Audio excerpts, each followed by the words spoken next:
Welcome to Violin Adventures number 270.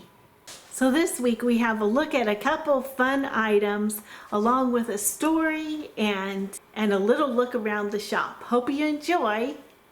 Since we don't have a repair this week, let's have a look into an old box that's sitting here in the shop. Okay, this is something that came to me from my grandfather. Let's have a peek inside this box. Can you guess what it is?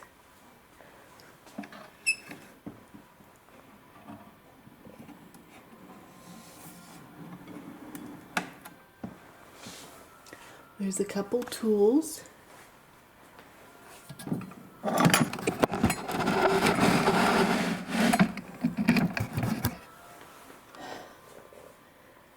In here, you can see there's a level.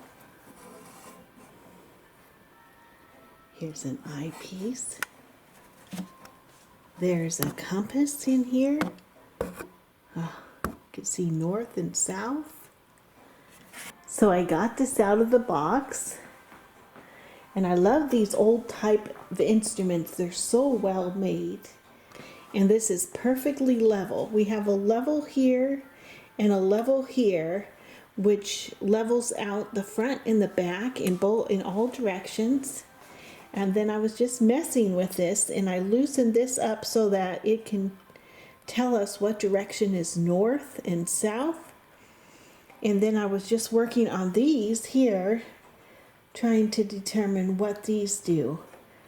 But so many knobs, and just look at that.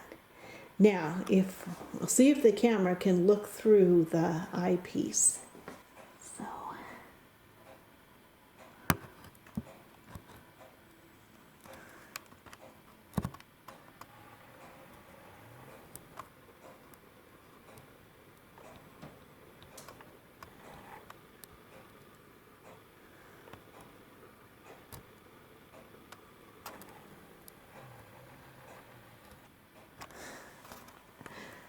So it's very nice. It's very clear when I look through with my eye.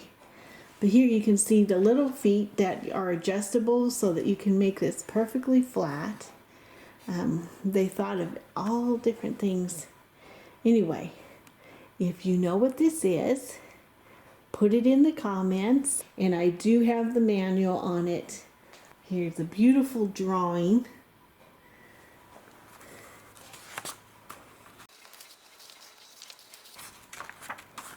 Look at that. The Hebrew Minute. This week we received a parcel in the mail, and this comes from James Austin Steenson, a young man who's visited the shop.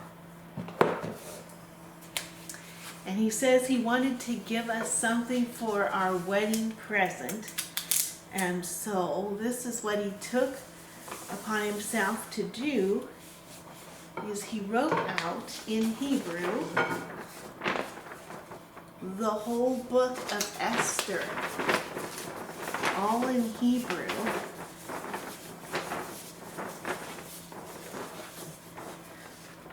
He did a beautiful job of it, and it is so appropriate because we just had Purim last week.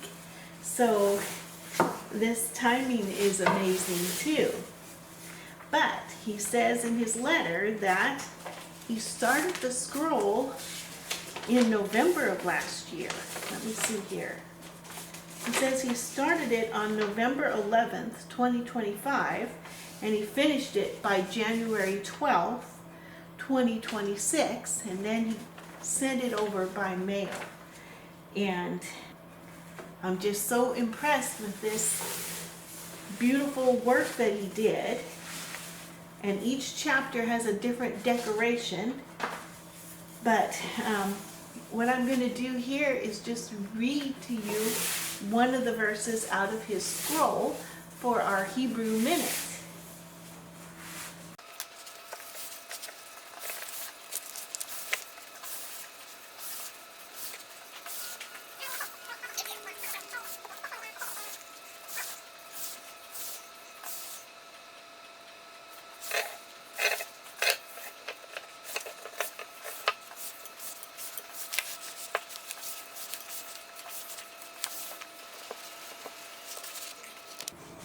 Now these decorations were very helpful in finding the right chapter. And so I'm looking here and see if you can guess what chapter I'm in. Okay, I'm going to start reading here. Vayosset hamelech la Esther et sharvit ha-zahav vatakam Esther vata amod lifnei hamelech. And the king put forth toward Esther the golden scepter, and she arose, and Esther arose and stood before the king. If you know where this is found, please leave it in the comments below. Looking at the organ building. Very pleased with that. So I'm making the ones to go at the top. Okay. And then there's the ones to go at the bottom. Time for a story.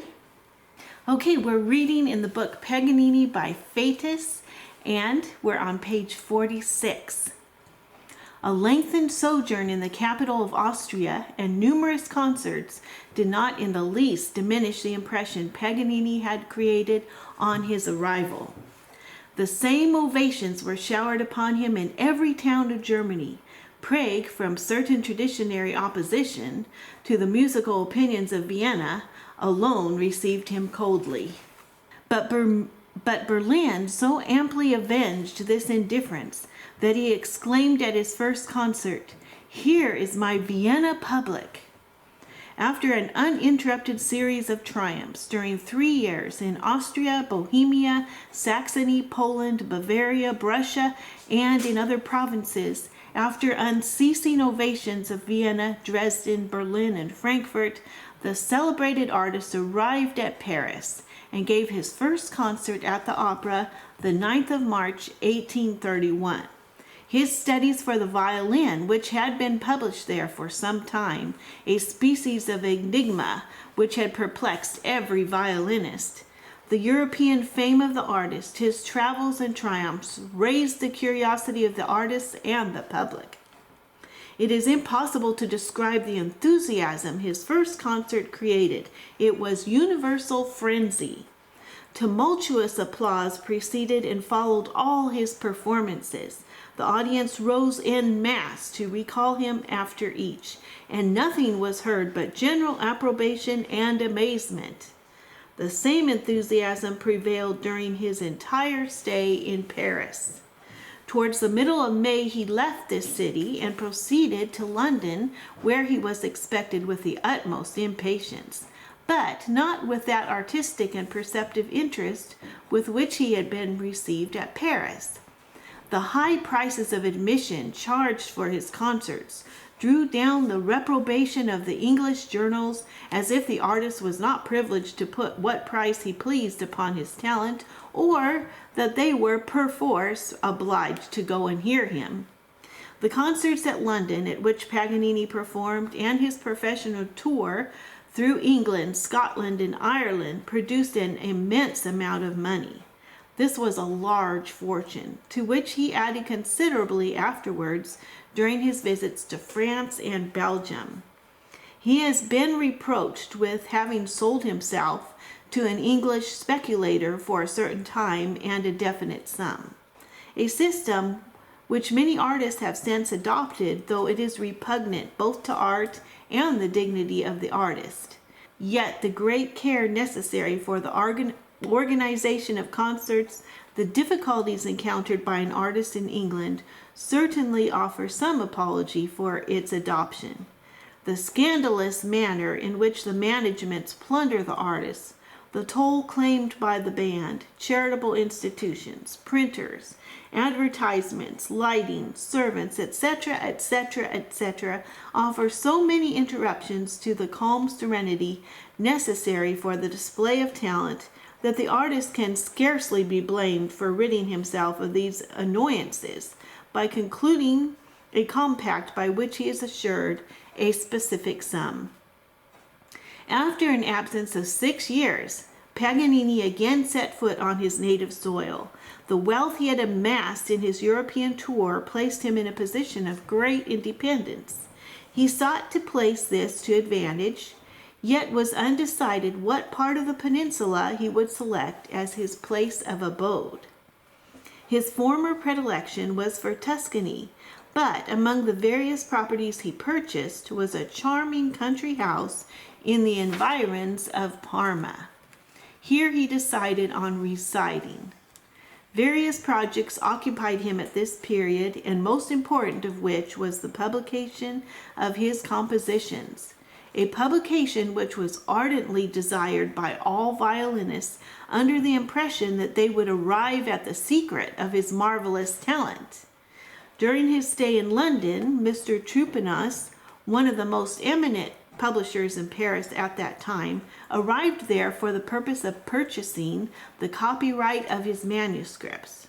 Yet, although Mr. Troupinos was accustomed to paying large sums to celebrated authors whose work he published, particularly Rossini and Auber, he could not come to terms with the great violinist.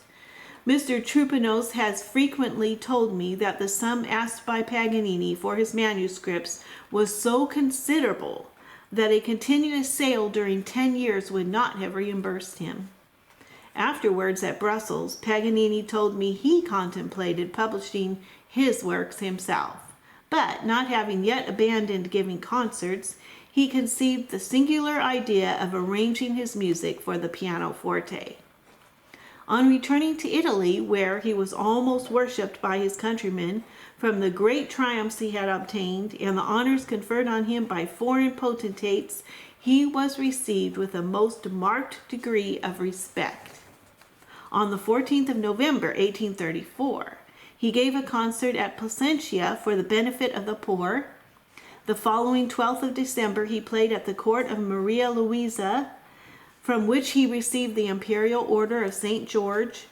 During the year 1835, Paganini alternately resided at Genoa, Milan, and at his retreat near Parma. The cholera, which was then raging at Genoa, gave rise to the rumor that he had fallen a victim to the infection. This event was announced in the public papers, in which there appeared necrological notices. But although his health was lamentably bad, he escaped the cholera. In 1836, some speculators induced him to lend the aid of his name and talent to establish a casino, of which music was the pretext but gambling the real object. This establishment, which was situated in the most fashionable locality of Paris, was opened with considerable splendor at the end of November 1837, under the name of Casino Paganini. But the government refused to authorize its opening as a gambling house, and the speculators were reduced to give concerts, the proceeds of which were far exceeded by the expenses of the undertaking. Under the necessity of meeting the engagement entered into for this purpose, the great artist withdrew from his country house near Parma and proceeded by way of Piedmont. At Turin, together with the guitarist, he gave a concert on the 9th of June for the benefit of the poor, and he then proceeded by way of Lyons, notwithstanding his ill state of health, and arrived at Paris oppressed with fatigue and suffering. The decline of his health was manifest, and his wasted strength precluded the possibility of his playing at the casino. At the price of his painful journey to Paris and the loss of his health, a lawsuit was commenced against him, which he lost. The judges, without having heard his defense, condemned him to pay 50,000 francs to the creditors of the speculation, and he was to be deprived of his liberty until that amount was paid. When this decision was pronounced, Paganini was dying. His malady, which was phthisis of the pharynx, had increased since the commencement of 1839. The medical men advised him to proceed to Marseilles, the climate of which they considered favorable to his health. He followed their advice and traveled by slow stages to the south. His great energy struggled against the illness. In retirement at the house of a friend near the gates of the city, he still occupied himself with his art and alternated between the violin and the guitar. One day he seemed to revive and performed a quartet of Beethoven, his particular favorite, with the greatest energy.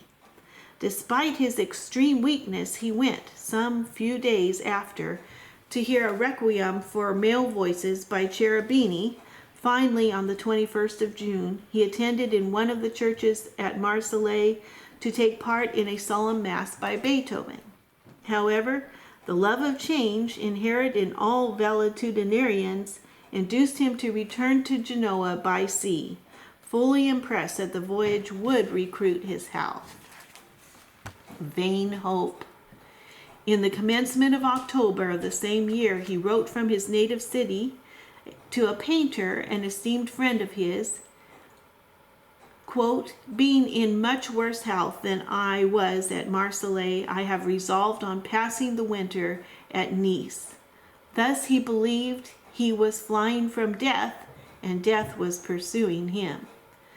Nice was destined to be his last abode. The progress of his malady was rapid, his voice became almost extinct, and dreadful fits of coughing, which daily became more frequent, finally reduced him to a shadow. The sinking of the features, a certain token of approaching death, was visible in his face. An Italian writer has furnished us with the most touching description of his last moments in the following terms.